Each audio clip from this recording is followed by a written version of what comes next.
ကမ္ဘာမြေပုံကိုဖြန့်ကြည့်လိုက်ရင်အရှိအလဲပိုင်းဆိုတာမြေပထဝီအရတယ်မဟုတ်ဘဲနဲ့နိုင်ငံရေးရဲ့အချက်ချာကြတဲ့နေရာတစ်ခုဆိုတာလူတိုင်းဒီပါသိကြပါတယ်အခုချိန်မှာတော့ဒီဒေတာကြီးဟာကမ္ဘာစစ်မီးတောက်တွေကိုတိုက်ရိုက်တက်ဆင်းသွားပါပြီအမေရိကန်နဲ့အစ္စရေးရဲ့စစ်စင်ရေးအတွင်းအီရန်ရဲ့ထွတ်ထိပ်ကောင်းဆောင်အယာတိုလာအလီခါမနီဟာတီဟီရန်ရဲ့မြို့လေကသူ့ရဲ့နေအိမ်ခြံဝင်းအတွင်းမှာနဲ့တေဆုံးသွားခဲ့ပြီလို့အီရန်အစိုးရကိုယ်တိုင်ကတရားဝင်အတည်ပြုကြေညာလိုက်ပါတယ်။အီရန်ဘက်ကလည်းစစ်ဘက်ဆိုင်ရာနေရာတွေမဟုတ်ဘဲနဲ့ဒူဘိုင်းကကျင်ကားပွင့်ဟိုတယ်တွေနဲ့ကူဝိတ်ကလေဆိပ်တွေလိုမျိုးအရက်သားတွေရှိတဲ့နေရာတွေကိုပါဒုံးကျည်တွေနဲ့ဒလဆက်တုံ့ပြန်ပစ်ခတ်တိုက်ခိုက်နေတာဖြစ်ပါတယ်။အခုဆိုရင်ကမ္ဘာလေကြောင်းလိုင်းအားလုံးဒီပါရက်ဆိုင်သွားပါပြီ။ almost ရေလေကြောင်းကိုလည်းပိတ်ဆို့လိုက်ပြီဖြစ်တဲ့အတွက်ကျွန်တော်တို့မြန်မာနိုင်ငံသူနိုင်ငံသားတွေရဲ့ထမင်းဝိုင်းထိရိုက်ခတ်လာနိုင်တယ်လို့ဒီကမ္ဘာလုံးမှာ73စီဈေးနှုန်းတွေနဲ့ကုန်ဈေးနှုန်းတွေအဆမတန်မြင့်တက်သွားနိုင်တဲ့အန္တရာယ်လည်းဖြစ်ပါတယ်။ချိန်ကမဟာမိတ်တွေဖြစ်ခဲ့တဲ့အမေရိကန်နဲ့အီရန်ဟာအခုလိုမျိုးကမ္ဘာစစ်ပွဲကြီးဖြစ်သွားလောက်အောင်အထိဘယ်အရာကနေစဖြစ်ခဲ့တာလဲ။ဒီရန်ညိုးတွေရဲ့အစ1950ခုနှစ်ဝန်းကျင်သမိုင်းကြောင်းတွေကနေအခုလက်ရှိဖြစ်ပွားနေတဲ့စစ်ပွဲအခြေအနေတွေထိဒီဗီဒီယိုမှာအသေးစိတ်တင်ဆက်ပေးသွားမှာဖြစ်ပါတယ်။မင်္ဂလာပါ AO Sharing မြန်မာ Channel ကနေကြိုဆိုပါရစေ။ကျွန်တော်တော့ပင်နိုင်မျှဝေသူအောင်ဖြစ်ပါတယ်။1950ခုနှစ်ဝန်းကျင်မှာ Anglo-Iranian Oil Company ဟာအီရန်မြေပေါ်ကနေထွက်တဲ့ရေနံတွင်းအားလုံးကိုအကျိုးမြတ်အနည်းချင်းပဲပေးပြီးတော့လက်ဝါးကြီးအုပ်ချုပ်ကင်ထားတာပါ။အဲ့ဒီအချိန်မှာမြို့ချစ်ခေါင်းဆောင်တယောက်ဖြစ်တဲ့မိုဟာမက်မော့ဆာရက်ကလူထုထောက်ခံမှုအပြည့်နဲ့အီရန်နိုင်ငံရေးလောကတွေကိုရောက်လာခဲ့ပါတယ်။အနောက်တိုင်းဝတ်စုံကိုတတ်တတ်ရဲဝတ်ထားပေမဲ့သူ့ရဲ့စိတ်ဓာတ်ကတော့အီရန်ပြည်သူတွေဘက်မှာပဲအပြည့်အဝရှိတဲ့သူတယောက်ဖြစ်ပါတယ်။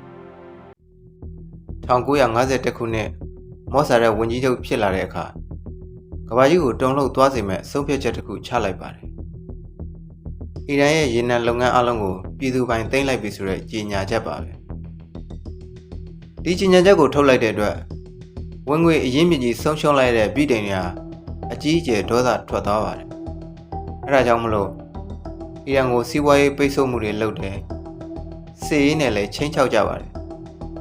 ဒါကိုမော့ဆာရက်ကမတုံ့လှုပ်ပါဘူးနောက်ဆုံးမှာပြည်တိုင်ဟာသူ့ရဲ့မဟာမိတ်ဖြစ်တဲ့အမေရိကန်ကိုအကူအညီတောင်းရပါတော့တယ်အစပိုင်းမှာအမေရိကန်ကဒီရှုပ်ထဲကိုချက်ချင်းဝင်မပါသေးပါဘူး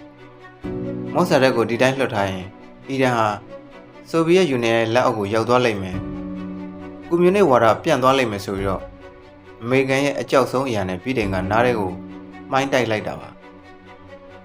အဲ့မှာတင်သမိုင်းမှာနာမည်ကြီးတဲ့ Operation Aegis ဆိုတဲ့လျှို့ဝှက်စီမံကိန်းကြီးစတင်มาတော့တယ် CIA နဲ့ပြည်တိုင်ထောက်လှမ်းရေး M16 တို့ပူးပေါင်းပြီးတော့ဒီမိုကရေစီနိကျရွေးကောက်တင်မြှောက်ထားတဲ့အစိုးရတရက်ကိုဖြုတ်ချဖို့ကြံစီခဲ့ကြတာပါစီမံကိန်းကိုဥဆောင်တဲ့သူကတော့ CIA agent ကာမီရုစ်ပက်ဖြစ်ပါတယ် CIA agent တွေဟာအီရန်နိုင်ငံတီဟီရန်မြို့ထဲကိုဝင်ရောက်လာပြီးတော့အီရန်အစိုးရကိုဖြုတ်ချဖို့အတွက်နီလန်မျိုးစုံနဲ့ငွေကြေးအမြောက်များကိုလည်းအသုံးပြုခဲ့ကြပါတယ်ပထမဆုံးသတင်းစာတွေနဲ့ဘာသာရေးကောင်းဆောင်အချို့ကိုငွေပေးပြီးတော့မော့ဆာရက်ကိုလူထုအမြင်မှာအစိုးမြအောင်ဝါဒဖြန့်ခိုင်းပြီးတော့ဘာသာမဲ့တယောက်ဖြစ်တယ်ဆိုတဲ့သတင်းတွေလွှင့်ခိုင်းပါတယ်လူအုပ်စုတွေငှားရမ်းပြီးတော့လဲမြို့ထဲမှာစုပူတောင်းကျမ်းမှုတွေဖျက်ဆီးမှုတွေလုပ်ခိုင်းပါတယ်ပြီးရင်တော့ဒါတွေအားလုံးဟာမော့ဆာရက်ရဲ့နောက်လိုက်တွေလောက်တာပါလို့လဲပုံဖြတ်ပြီးသတင်းလွှင့်ပါတယ်ပြည်သူတွေကြားမှာရှုပ်ထွေးမှုတွေဖြစ်လာပြီးဆိုတော့မှ CIA ကအီရန်စစ်တပ်တွေကအရာရှိတွေကိုစီယုံပြီးအာဏာသိမ်းဖို့တွန်းအားပေးပါတယ်နောက်ဆုံး1953ခုနှစ်ဩဂတ်စ်လ19ရက်နေ့မှာတော့နေအိမ်ကိုတင်ကားတွေနဲ့ဝိုင်းထားပြီးမော့ဆာရက်အစိုးရကိုဖြုတ်ချလိုက်ကြပါတယ်။အဲ့ဒီနေရာမှာအမေရိကန်ကိုလိုလားတဲ့ရှားဘင်ကိုအာဏာပြန်အပ်လိုက်ကြပါတယ်။ဒီဖြစ်ရဟာအီရန်ပြည်သူတွေကိုဘယ်တော့မှမမေ့ဖြောက်နိုင်တဲ့မုန်းတရားမျိုးစစ်ကိုချပေးလိုက်သလိုဖြစ်သွားခဲ့ပါတယ်။သူတို့ရွေးချယ်ထားတဲ့ခေါင်းဆောင်ကိုအခြားနိုင်ငံကလာပြီးတော့ဖြုတ်ချသွားတာကိုသူတို့ဘယ်တော့မှမမေ့နိုင်ကြပါဘူး။ရှားဘင်အာဏာရလာတဲ့အခါမှာအီရန်ရဲ့ရေနံတွေဟာအမေရိကန်နဲ့ပြည်တိုင်လက်ထဲကိုတခါပြန်ရောက်သွားပါတယ်။ရှားဘင်ဟာအမေရိကန်ရဲ့အကူအညီအကာအကွယ်နဲ့အီရန်ကို26နှစ်ကြာအုပ်ချုပ်ခဲ့ပါတယ် ပြည်သူတွေကိုအနောက်တိုင်းယဉ်ကျေးမှုကိုအတင်းအဓမ္မသွတ်သွင်းတယ်။ဘာသာရေးခေါင်းဆောင်တွေကိုနှိမ်ချတယ်။သူ့ကိုဝေဖန်ဆန့်ကျင်တဲ့သူမှန်သမျှကိုလည်းစာဗတ်လို့ခေါ်တဲ့လျှို့ဝှက်ရဲတပ်ဖွဲ့နဲ့ဖမ်းဆီးနှိပ်စက်ခဲ့ပါတယ်။အဲ့ဒီချိန်အမေရိကန်ကရှားဘင်ကိုအရှေ့အလယ်ပိုင်းကမဟာဗျူဟာမြောက်တဲ့မိတ်ဆွေဖြစ်သတ်မှတ်ခဲ့ပြီးတော့လက်နက်တွေအမြောက်များရောင်းပေးတယ်။နိုင်ငံရေးအရာလည်းအကာအကွယ်ပေးပါတယ်။ပြည်သူတွေကဆင်းရဲနေတဲ့အချိန်မှာရှားဘင်နဲ့သူ့ရဲ့အတိုင်းဝိုင်းကတော့စိန်ခံနေတာကိုမြင်တွေ့ရတဲ့အတွက်ပြည်သူတွေရဲ့ဒေါသတွေကအထွတ်ထိပ်ကိုရောက်လာခဲ့ပါတယ်။1980ခုနှစ်အကုန်မှာတော့ဒီပောက်ကွဲမှုကြီးစတင်လာပါတယ်။ပြည်သူတွေကလမ်းပေါ်ထွက်လာပြီးရှားဘင်ရဲ့အလိုမရှိအမေရိကန်အလိုမရှိလို့ကြွေးကြော်ပြီးဆန္ဒပြကြပါတယ်။အာဏာကိုလွဲသုံးစားလုပ်ပြီးပြည်သူဆန္ဒကိုမျက်ကွယ်ပြုခဲ့တဲ့ရှားဘင်ရဲ့လုပ်ရက်တွေကြောင့်ကြီးမားတဲ့တော်လှန်ရေးကြီးဖြစ်လာစေခဲ့တာပါ။ဒီတော်လှန်ရေးကိုပြည်내နဲ့အပေးခံထားရတဲ့ဘာသာရေးခေါင်းဆောင်အယာတိုလာခိုမီနီကဦးဆောင်ခဲ့တာပါ။1989ခုနှစ်ဇန်နဝါရီလမှာတော့အခြေအနေတွေမထိန်နိုင်တော့တဲ့အတွက်ရှားဘင်ဟာအီရန်နိုင်ငံကနေထွက်ပြေးတိမ်းရှောင်ခဲ့ရပါတယ်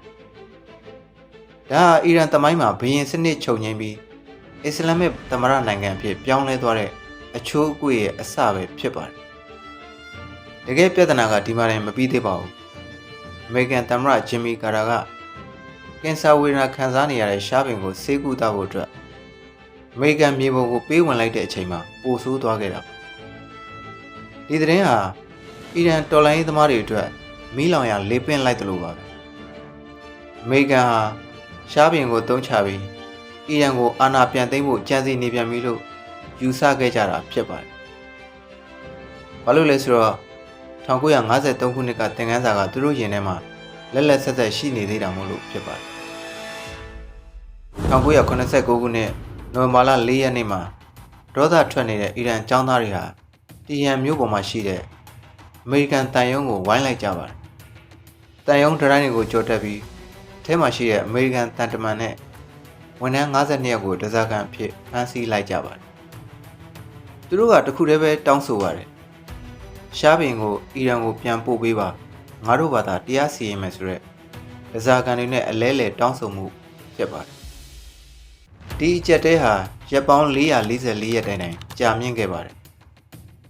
အမေရိကန်အတွက်တော့ဒီချိန်ဟာနိုင်ငံတကာမှာအရှက်ရစရာအကောင်းဆုံးနဲ့အခက်အခဲဆုံးအချိန်တွေပါပဲ။အမေရိကန်သမ္မတဂျင်မီကာတာကဒဇာကန်တွေကိုကယ်ထုတ်ဖို့အတွက် Operation Eagle Claw ဆိုတဲ့စစ်စင်ရေးကိုလည်းလှုပ်ဆောင်ခဲ့ပေမဲ့တဲကန်နာထဲမှာလေယာဉ်တွေတိုက်မိပြီးစစ်သား8ယောက်သေဆုံးပြီးတော့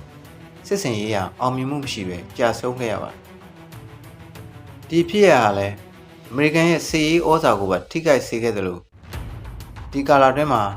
အမေရိကန်နဲ့အီရန်ကြားကတန်တမန်ဆက်သွယ်ရေးအားလုံးပြတ်တောက်သွားပါတယ်။အမေရိကန်ကအီရန်ရဲ့ပိုင်ဆိုင်မှုတွေအားလုံးသိမ်းလိုက်ပြီးတော့စီးပွားရေးပိတ်ဆို့မှုတွေစတင်လှုပ်ဆောင်ပါတယ်။အီရန်ဘက်ကလည်းအမေရိကန်ကို The Great Satan ဆိုတဲ့မဟာယန္တတော်ကြီးလို့တရားဝင်သတ်မှတ်လိုက်တဲ့အတွက်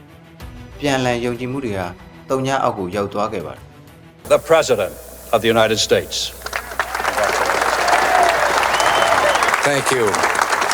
1981ခုနှစ်ဇန်နဝါရီလ20ရက်နေ့အမေရိကန်သမ္မတတဲ့ Ronald Reagan ရဲ့ကျန်းသစ္စာကျိန်ဆိုတဲ့နေ့မှာဒဇာကန်တွေကိုပြန်လှုပ်ပေးခဲ့ပါတယ်။အဲ့ဒီရက်ပေါင်း444ရက်ဟာနှစ်နိုင်ငံကြားကဘယ်တော့မှပြန်မဆက်နိုင်တော့တဲ့ကြီးမားတဲ့အကြောင်းကြီးဖြစ်ခဲ့ရတာ။ဒီနေ့အချိန်ထိအီရန်မှာရှိတဲ့အမေရိကန်တန်ယုံဟောင်းဒရိုင်းတွေပေါ်မှာအမေရိကန်စန့်ကျင်ရေးပကြီးကားတွေရှိနေတော့မှာပဲ။ဒါဟာဆယ်စုနှစ်ပေါင်းများစွာစုပြုံနေတဲ့နာကြီးချက်တွေပေါက်ကွဲထွက်သွားတော့မိတ်ဆွေတို့သတိထားမိမှာပါအမေရိကန်နဲ့အီရန်ဟာမျက်နှာချင်းဆိုင်တိုက်ရိုက်ဆက်ဆံတာမျိုးထက်တခြားနိုင်ငံတွေရဲ့မြေပြင်ပေါ်မှာပဲတယောက်နဲ့တယောက်အလဲလှယ်လုပ်တဲ့ proxy war ကိုစားပြုစစ်ပွဲကိုပဲဆယ်စုနှစ်ပေါင်းများစွာဆင်နွှဲလာခဲ့တာပါအီရန်ဟာသူ့ရဲ့တော်လှန်ရေးကိုပြည်ပကိုပို့ဆောင်ဖို့ကြိုးစားသလိုအမေရိကန်ကလည်းအဲ့ဒီဩဇာကိုဖျက်တောက်ဖို့ကြိုးစားပါတယ်1980ခုနှစ်စက်တင်ဘာလမှာစတင်ဖြစ်ပွားခဲ့တဲ့အီရန်အီရတ်စစ်ပွဲကိုကြည့်ရင်အမေရိကန်ဟာအီရတ်ခေါင်းဆောင်ဆာဒမ်ဟူစိန်ကိုလက်နက်နဲ့ထောက်လှမ်းရေးသတင်းတွေထောက်ပံ့ပေးခဲ့ပါတယ်။ဒါဟာအီရန်ကိုအားနည်းသွားအောင်လုပ်တဲ့နည်းဗျူဟာတစ်ခုဖြစ်ပါတယ်။အီရန်ကလည်းလက်နက်အင်အားထပ်ဆိုင်ဒေသတွင်းမှာရှိတဲ့လက်နက်ကင်ဖွဲ့စည်းတွေကိုနောက်ွယ်ကနေထောက်ပံ့ပြီးအမေရိကန်ရဲ့ကြိုးစည်းဝါးတွေကိုနှောက်ယှက်စေခဲ့တဲ့နည်းလမ်းတွေကိုသုံးပါတယ် လက်ဘနွန်မှာရှိတဲ့ Hezbollah ဂါဇာက Hamas ယီမင်ကဟူသီတွေနဲ့အီရတ်မှာရှိတဲ့ရှီယာလက်နက်ကိုင်အဖွဲ့တွေဟာအီရန်ရဲ့ပံ့ပိုးမှုနဲ့အားကောင်းလာခဲ့တာပါဒီအဖွဲ့တွေဟာအရှေ့အလယ်ပိုင်းမှာရှိတဲ့အမေရိကန်စစ်စခန်းတွေနဲ့အစ္စရေးကိုအမြဲတမ်းချိန်ချောက်နေတဲ့အင်အားစုတွေဖြစ်လာပါတယ်အမေရိကန်ကဒါကိုအကြမ်းဖက်မှုလို့ပြောပေမဲ့အီရန်ကတော့သူတို့နိုင်ငံကိုအမေရိကန်ကကျူးကျော်မလာအောင်တားဆီးထားတဲ့ကာဝေးအတားဆီးတွေလို့ဆိုပါတယ်အခုနောက်ပိုင်းဒီပြိပခါတွေဟာအရှိအလဲပိုင်းနဲ့မကတော့ဘဲနဲ့ဥရောပတိုက်ကနေယူကရိန်းစစ်ပွဲထိကူးဆက်လာပါတယ်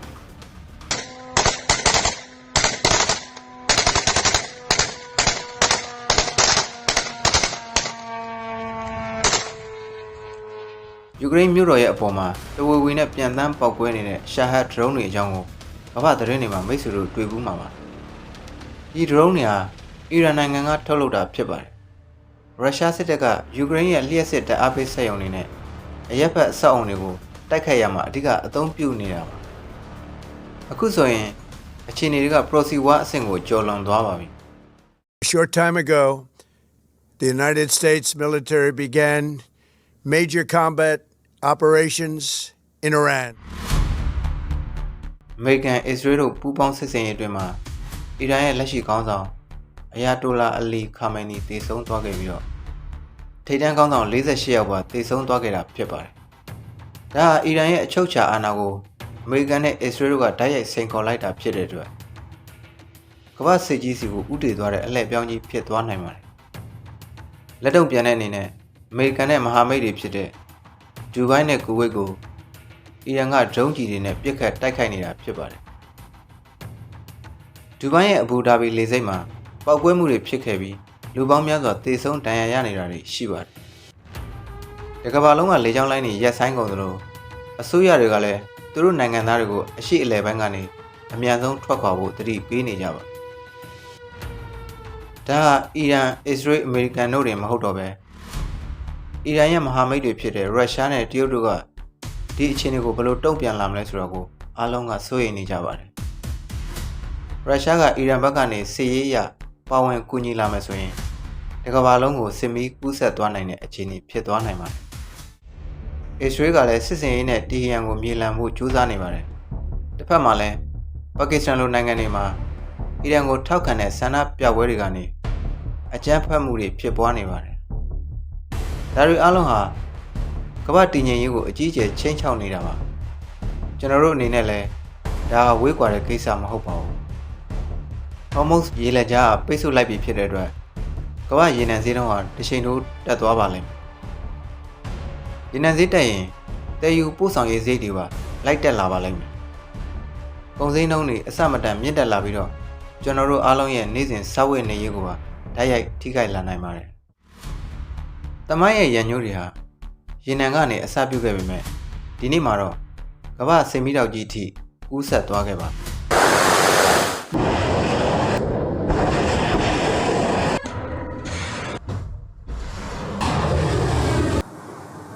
အင်အားကြီးသူအာဏာကြီးသူတွေရဲ့အားပြိုင်မှုကြားမှာအပြစ်မဲ့ပြည်သူတွေမြေစာပင်ဖြစ်နေရတာကတော့ဝမ်းနည်းစရာကောင်းပါတယ်။ဆုံးသက်အနေနဲ့ပြောရရင်ရှေ့အလယ်ပိုင်းကဘုံပေါက်ကွဲတာဟာကျွန်တော်တို့ရဲ့ဂုံစိမ်းနှုံးနဲ့သမင်းဝိုင်းထိရိုက်ခတ်လာနေပြီဖြစ်ပါတယ်။မိတ်ဆွေတို့ရဲ့အမြင်တွေကိုလည်း comment မှာရေးသားပေးခဲ့ဖို့တောင်းဆိုပါတယ်။ကျွန်တော်ရဲ့မျှဝေမှုတွေကနေကောင်းကျိုးတစ်ခုခုရရှိခဲ့ရဆိုရင် like and subscribe လုပ်ပေးသွားခဲ့လို့ရပါတယ်။အားလုံးပဲစိတ်ချမ်းသာကိုကျန်းမာစွာနဲ့ဘေးအန္တရာယ်ပေါင်းကနေလွတ်ကင်းနိုင်ကြပါစေ